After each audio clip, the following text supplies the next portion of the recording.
There's not a ton I want to say here, other than that I got some details wrong in my last intro. There actually is a Purgaliminal game in the making, and it's a tabletop game. The proceeds of said game will go into making the video game form. Other than that, everything else stays. This episode focuses on Chapter 5 through 7, because Chapter 7 is about 10 minutes long without my analysis, so let's just get into it.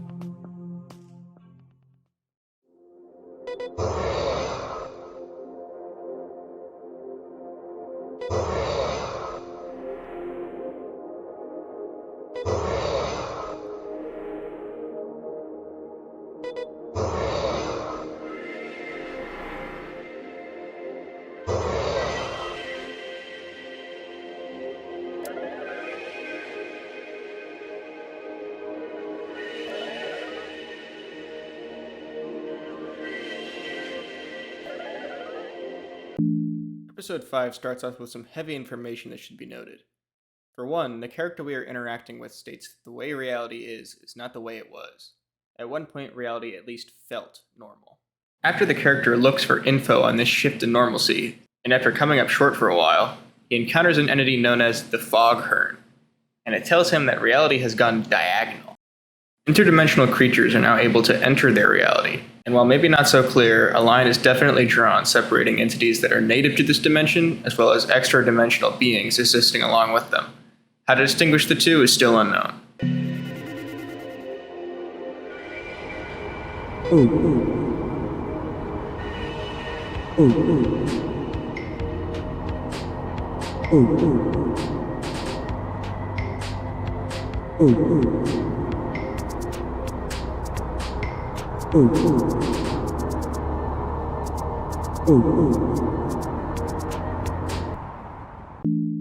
A completely obfuscated entity tells us that an extra-dimensional messenger described Hegel as a plague.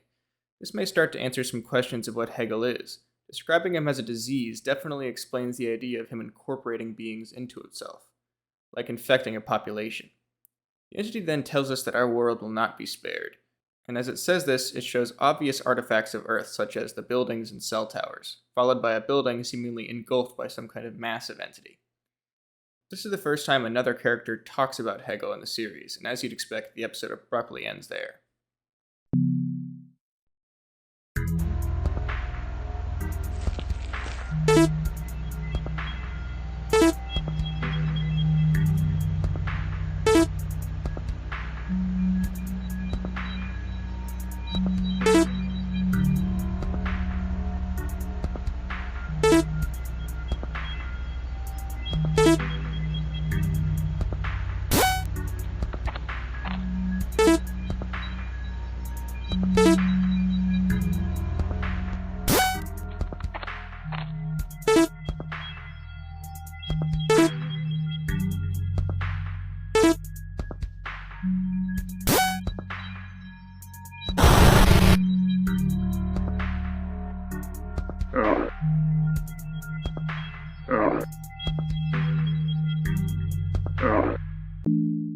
What you just saw was the entirety of episode 6. While not having much action in it, it does show us that 1. There are entities in this world whose consciousnesses have degraded while still leaving some kind of power, such as manifesting Allen keys.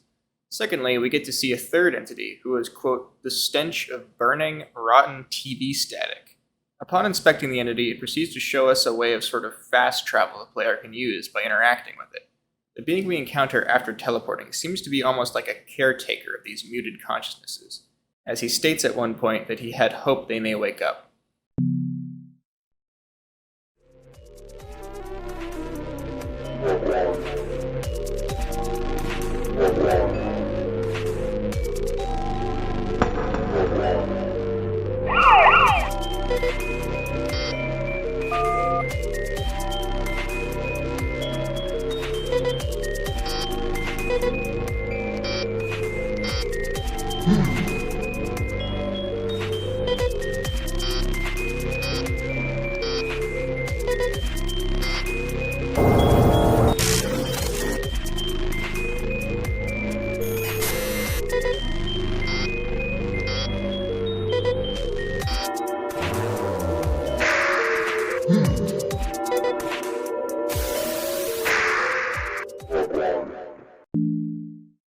Episode 7 is the longest yet, and in a lot of ways the most informative.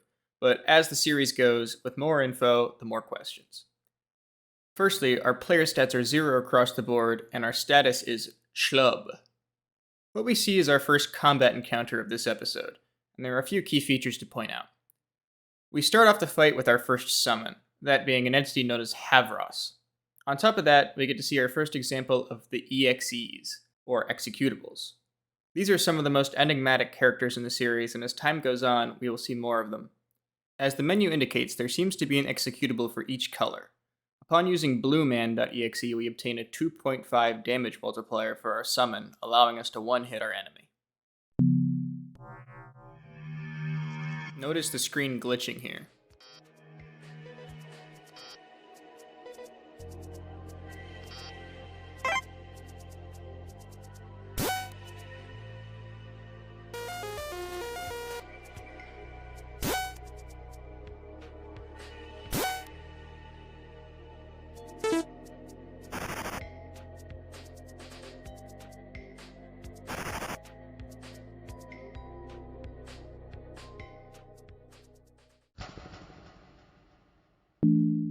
We just saw the player launch yellowman.exe, and notice how we are out of a combat sequence.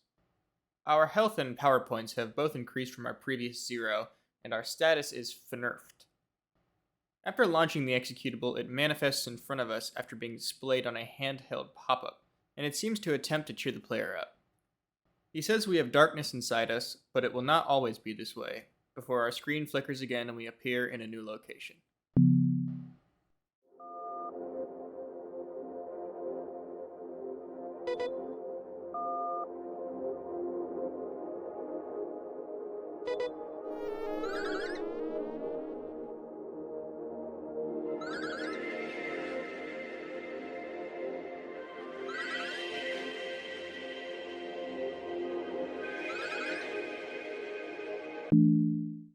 This entity seems to refer to the location that we are in as home.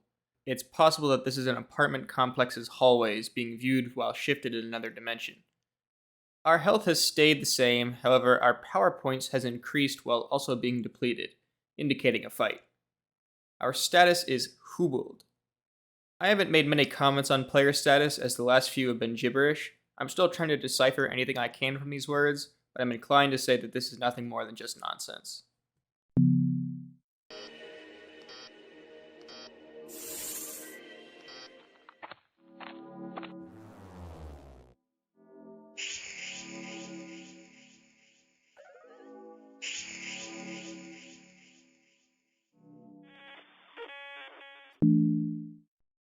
After moving around our area, we encounter an entity that tells us Hegel will consume us all, and we will be going down with them. There are text boxes displayed as if we are responding, however, these are displaying text similar to what Ringeroy was saying before our very first encounter with Hegel.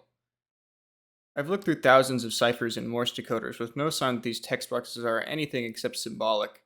It's possible Ringeroy encountered Hegel before we did, and can only speak in that code, and since we encountered him after, we suffered the same fate. I'm in the process of putting together a timeline using the health and power points, and I don't think there will really be a definite answer to this until that's laid out.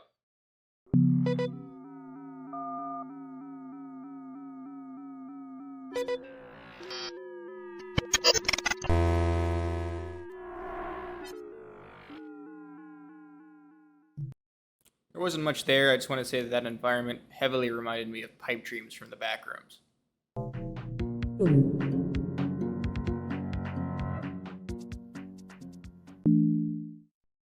This freeze frame is possibly the most important we have seen in this video so far. This is our first true confirmation of our player being human, and while yes, we only see their hand, it's still a human hand. On top of that, our HP and power points are back to 0, and our status returns to schlub. Exactly the same as our first encounter with the video. It's rare you're able to hammer down anything in this universe, so being able to say with at least some certainty that when you see the player with 0 across the board, and especially with a schlub status, they are most likely a normal human.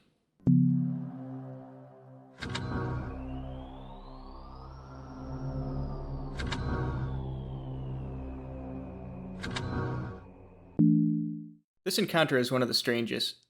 This is obviously blueman.exe from our previous battle, and since our stats are the way they are, we can assume that this is not far before or after our first fight of the video. On top of that, the exe seems to be named Kingpin, even though we certainly saw him as blueman.exe prior. It's hard to say that this is the exact same entity, but I'm willing to bet here there's a correlation. He's also warning us of incoming hostiles, and refers to us as player. We can assume that given our player left his name blank when starting, if that even is how it works, the game defaults his name to player.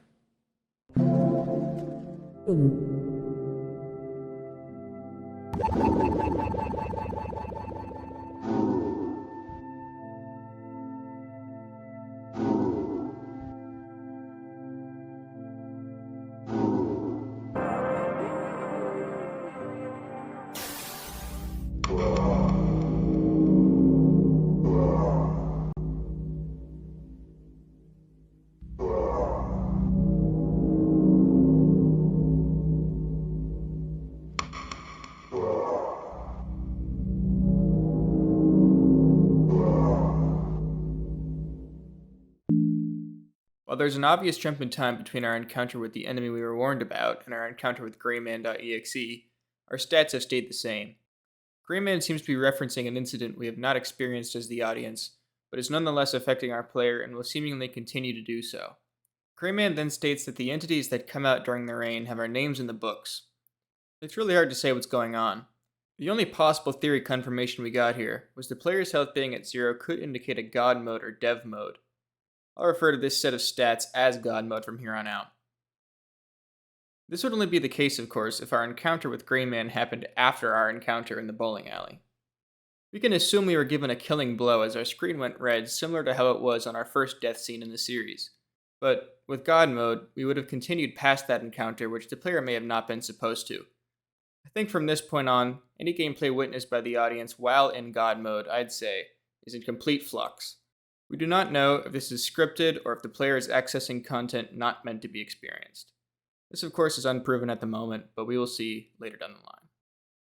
Regardless, as you can see in our next interaction, our stats have reverted back to 100 HP and 90 power points, as well as our player status being Herngenurg. This, of course, is still gibberish.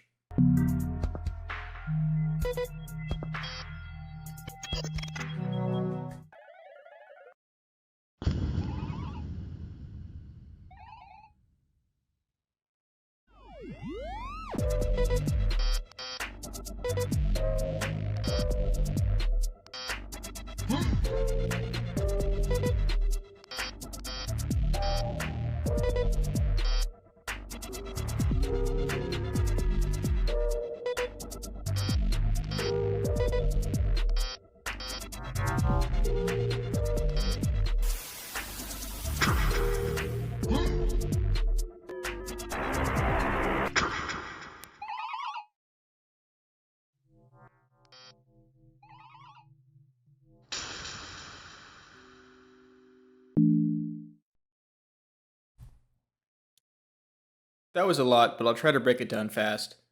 In that fight, we see many things. We get to see a new summon, Hagrin. We get to use a new executable named Pinkman that gives our summon ×2 defense, as well as witnessing what our current list of executables are, Greyman being listed twice. After our killing blow, we are given the option of sparing our foe for the first time, but when we do so, it backfires and the entity kills us off.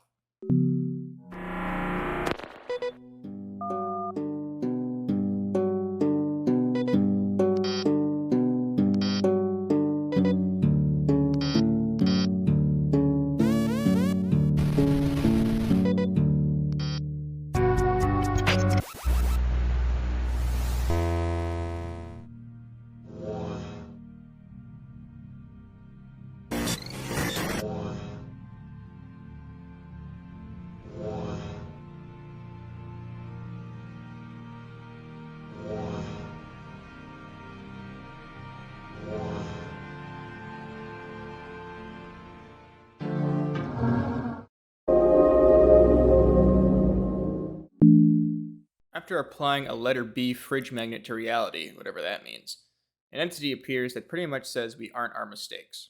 But then an ominous creature appears and tells us that we can't keep hiding. It's possible the lines about accountability correlate with the ominous being's words.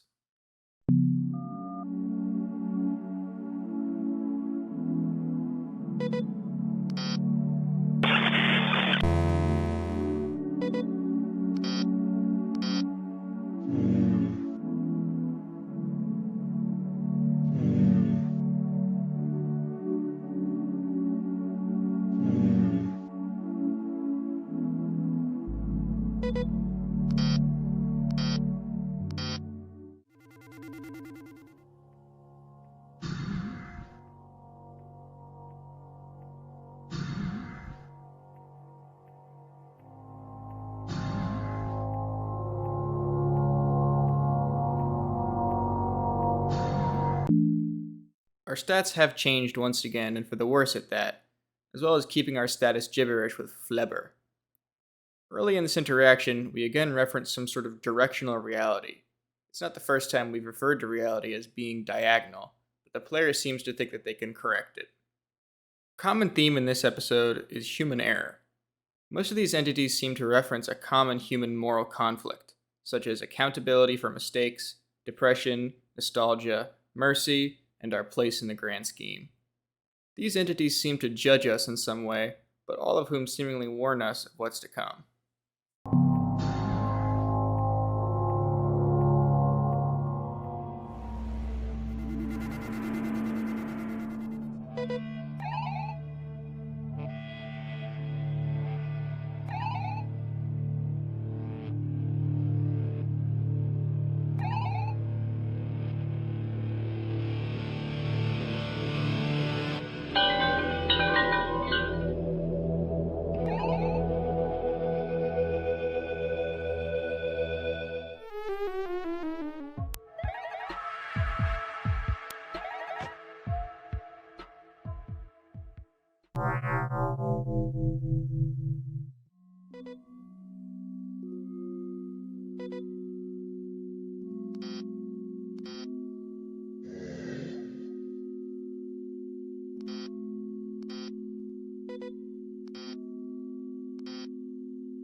Just a couple things here.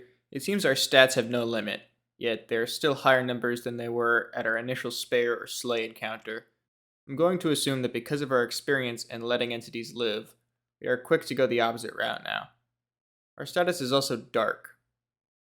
Something interesting is that upon using our pistol, which has the CS source op sound by the way, the entity does take fatal damage, however it does not seem to die, stating that our physical weapons will not work soon.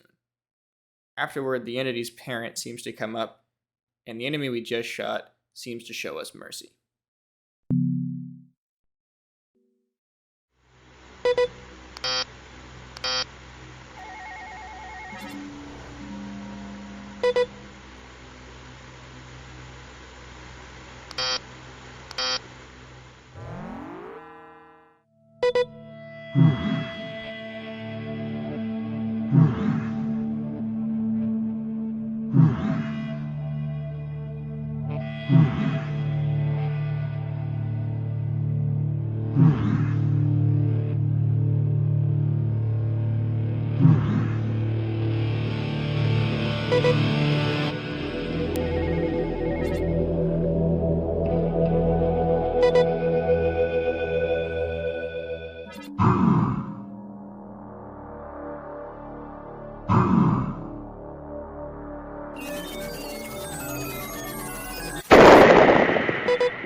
I know that was a long sequence, but I'll try to sum up the important parts because it was a very important one.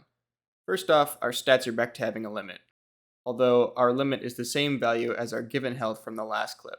Our power points are at about half drained, and once again, we have a gibberish status.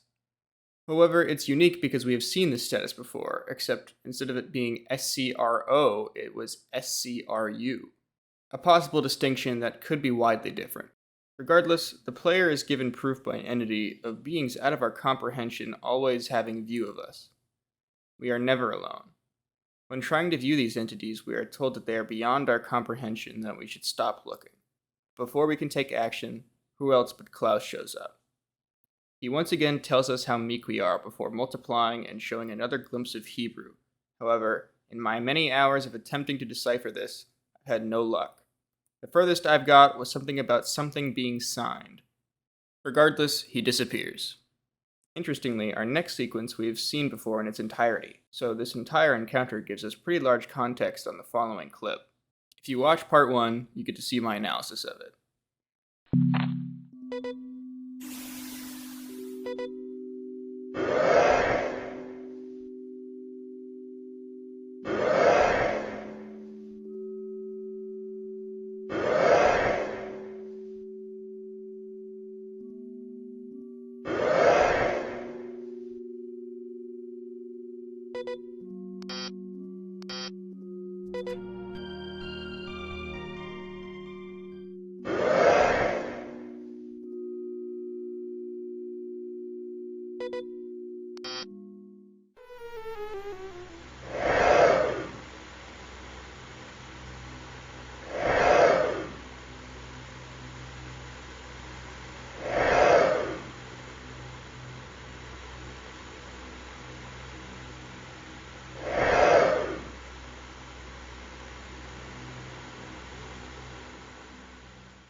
Since I already spoke in the first half of the last segment, I'm going to focus on the latter half. There's obviously some words in there that aren't legible, at least at a first glance, and to be honest, I could not decipher them. The first batch of episodes was much easier, but after hours of analysis just on the first word alone, I was getting to places that were just too far out to be true. I was on the Wikipedia page for best linear invariant estimators and stuff like that. It was ridiculous. The entity we are speaking to, though, gives us a card that the player notes is heavier than expected, and they are not firm on their grasp. After the second illegible text box shows up, the game references the difficulty in translating it and says that it doesn't matter because reality is slipping before the screen goes to static at the end of the episode. I think as the series goes on, it'll become clear just how difficult it really is to understand what you're seeing, for the simple fact that everything is kind of happening at once. When you see more and more episodes, so many events are happening that it's really hard to piece together a grander scale of things, and I think as far as narratives go, it's a very, very unique and interesting way to tell a story. As I go more in depth into the series, there are pieces that become very clear when they were once seemingly completely random occurrences, and I hope to be able to point these out to you guys in the future. Till next time.